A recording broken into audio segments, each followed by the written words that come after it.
Hello everyone, today we will talk about how to fix or how to solve the problem of notifications on the application of Google Wallet. You will click on settings. In this page you will go to apps, default apps, app settings. On above you will search about Google Wallet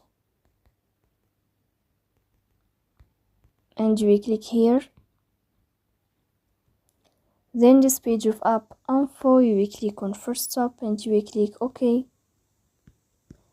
Here you will enter to the window of storage. Then we click on clear cache. But pay attention, don't click clear data because that can delete your account or can cause you errors in your app. Then you will go to Play Store and you can update your app. So please don't forget to support us by liking.